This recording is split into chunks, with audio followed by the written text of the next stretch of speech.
имавме некои другачки наши кои што не беа активирани право на Твитер. И на Твитер се активирале и се организирале да повлечат петиција. Меѓутоа беа исплашени кои да че име да стои доле во петицијата, што ги знаат ќе ги бркаат. Еден од нив ми сконтактира мене. Ете ви како скрос на страна видиме што може да помогнеме. Ние како Младија создадовме петицијата за помош на родилката и отворивме официјално и борбата против Асани. Против Асани има моментално 3 случаеви. Едниот е за дивата ординација, едниот е за родилката чии што при пород и били извадени 3 органи, Јодис Веапоска. Со нејзина координација и нејзин контакт имавме дозвола да ја отвориме петицијата. А дополнително се занемарува во јавност случајот со Амила, односно ќерката на Бајрам, кој што поради погрешен зафат за кој треба да се одговара, девојчето станало со церебрална парализа. Сега проблемот е во тоа што тој случај на Бајрам е во постапка, меѓутоа се става во игнор. Не знам како е возможно тоа. И кога зборивме со таткото, он ни кажа дека ќе даде се од себе да најде правдата, да нема други такви случаи како него. Притисокот и треба да го зголемиме, да најдеме начин како што во јавноста се создаде перцепција дека против Асани е само дивата ординација, тоест е само во формалниот дел, значи они во административниот дел, они го третат само за дивата ординација. Во јавноста они го знаат него по родилката, случајот со родилката, а го забораваат случајот со девојчето со церебрална парализа, Амил. Сега проблемот е во тоа што они политички се обидуваат некако да се тргнат од должност. Венко беше надлежен, го разреши директорот.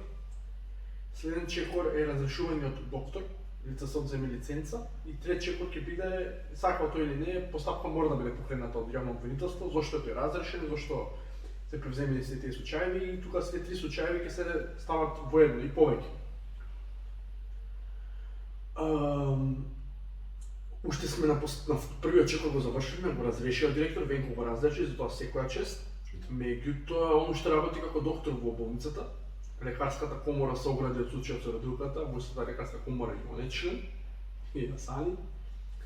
Има огромни протекции од владеачката партија, и во случајот против девојчето со церебрална парализа ни кажа дека адвокат, првичниот адвокат, кој што бил многу еминентен од страна на ДУИ, кога дознал дека треба да биде против Мухамед Асани, се повлекол само од себе. Тој се исплашил што знае неговата позиција. Јас од Мухамед Асани лично не сум запознат каква е неговата моќ. Искрено не ме интересира, сме се заложиле и мора битката да ја стераме до крај.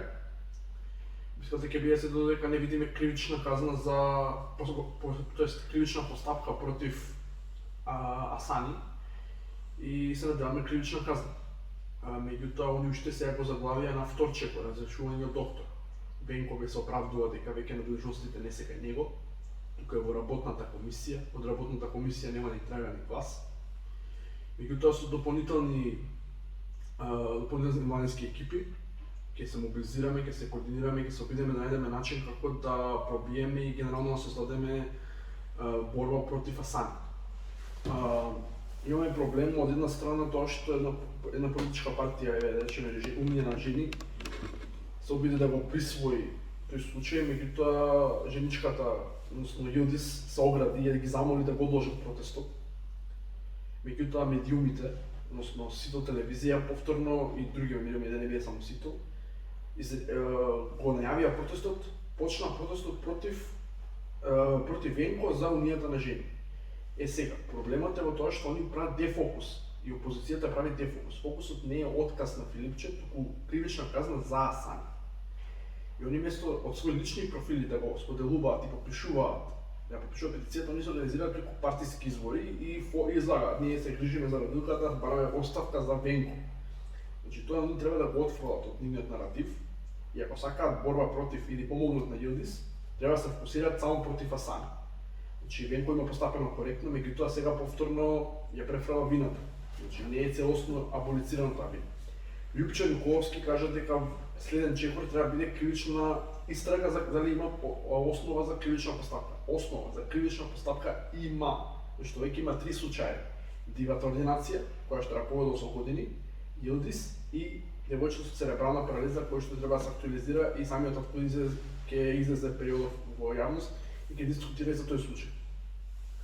Се обидуваат да заташкаат, Мухамед Асан излезе со Facebook изјава дека ова било се поради анти-албанскиот национализам во државава, што не е точно, ова не е водено од партија, ова не е водено, ова е буквално од граѓани, излезна иницијативата подпишувана од граѓани.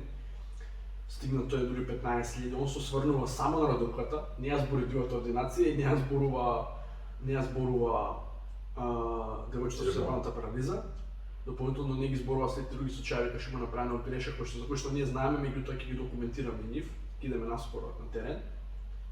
Надеваме ќе ги охрабриме луѓето да кажат се што треба. И он вели дека луѓето мене во Струга ме знаат дека на многу луѓе сум ми помогнал. Тоа што направил добри дела може да се земе во предвид како олеснителна околност. Меѓутоа не може тоа да биде аболиција или некој вид на морална амнестија за неговите кривични, неговите злодела. Според мене тоа е злодело и според него мора да биде покрената кривична постапка. Сега да ја бараме правдата, како ќе истераме, ќе видиме, ќе се бориме до крај. Зашто многу млади сме тука вклучени во село. Сето ова приказна или ова борба може накратко да се опише како една диагноза, една анатомија на метастазата на апсолутниот пат, на апсолутното пропаѓање на нашето општество. Неколку примери, например реакцијата на Унија на жени на ВМРО-ДПМН сведочи за апсолутно немање свест за суштината на борбата, дека овде не се работи за дневно политичка и ситно партиска борба, туку се работи за длабоко човечка борба, за желба да се открие коренот на злото и да се исправи колку што е можно или да се спречат на тамошни злоупотреби во иднината. Они не разбираат дека нивното функционирање партиско моментално само може да го присвои случајот појавот, да креираат погрешна перцепција. Апсолутно погрешна. Одличен потек од Илдис што се ги замоли да ги се оградат од нејзе и на протестот ВМРО ги немаше спомнато. Немаше спомнато радилката, ја иззема од нивните говори, меѓутоа во медиумите, веројатно за да го засилат самиот протест вчера, го искористија протестот оние жени за радилката. Сега, Асад, веројатно многу блиска со тој, не сум сигурен, го превзема тој наратив од другите проопозицијски медиуми и го злоупотребува за да докаже, гледате, постојат анти-албански националистички, што не е почнало. Они не сме никако замешани во тој случај. И сега, тука е таа некоја си предност, што ние имаме преди они не знаат кој се е вклучен во ова, и они ја подценуваат интелигенцијата на младите и храброста на младите. Тоа е таа разлика, значи сите тие, и медиумите, и водечките партии, се деца на падот, деца на едно време, на апсолутниот пат од некакво битие во тотално небитие, во тотален неморал, каде што во претходниве 30 години сите можни успеси беа правени токму на сметка на моралот. Сите можни тендери, сите можни политички компромиси, сите капитулации на духот, кои што на крај дојдоа до конкретни национални капитулации, до еден национален титаник, се токму резултат на занемарувањето на моралот. Сега по прв пат имаме изворни сили, нови луѓе кои што се родиле токму во ова време на криза, кои што се родиле токму во време на падот и кои што не помнат никакво време пред падот, пред потопот.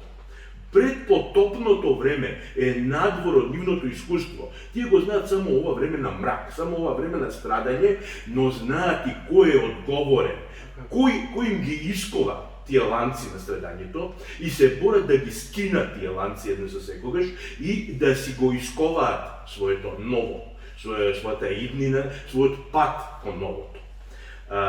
Овде ние имаме, ова ти што го спомна, една длабоко човечка, длабоко морална критика на се ова. Знаете што колку многу народ на Твитер, на Фейсбук и на Инстаграм се мобилизираше. не знаеш колку многу анонимни извори не Тоа контактираат. се изворните сили. Да, Што е тоа? доктори кои што не пишаме, молам луѓе да останеме анонимни, а Сани е виновен, побарајте таму, таму и таму, побарајте таму, таму и таму. Ако ве прашат, насочете ги таму, таму и таму. Сега не можеме да го отвориме вебот, за да не му даме предност на Сани кој го слуша ово, или неговата одбрана. Меѓутоа, аргументи, факти, докази дека он е виновен постоја и имат и очигледни се. Затоа е разрешено директор. Таа е првата основа. Сега треба да биде отргнат од доктор, за да може да се покрене постапка. Меѓутоа него сега таа постапка играат пинг-понг со јавноста. Во работна комисија, Венко оди, не е кај Венко, работната комисија уште не се знае кој е како е. Меѓутоа се знае дека се директор. И ќе најдеме еден начин ние да продолжиме со мобилизација. Ама многу луѓе се активираат. Не е зборам партиски, надпартиски. А ако сака тој што партијата да се вклучи, од негов личен профил нека се сподели и нека побара правда за Јобис. Тоа се нивните по милион пати веќе опробани механизми на опстанок. Значи, позната ни е максимата на Черчил, ако сакате да ја забошотите една работа, создадете комисија. Така. Создавањето на комисија значи до бескрај инертизација Да. на било кој процес. Овој случај се играло пинг-понг Што сме со били вине. по протести и што сме имали искуство, работната комисија повеќе не поминува. Значи тоа оправдување џабе залудно го прават. Значи ние притисокот рековме, повторно ќе го продолжиме против министрите и против надлежните органи. Значи работната комисија е само алатка која што ја користат за оправдување. Ако работната комисија донесе правилна одлука, они ќе не побијат нас и они ќе бидат во право и секој им чест. Навистина, меѓутоа за сега тоа уште не е стигнато тој период. За сега се уште се плашам дека опцијата работна група е само да се заташка случај. Ама ние мора да продолжиме таа борба против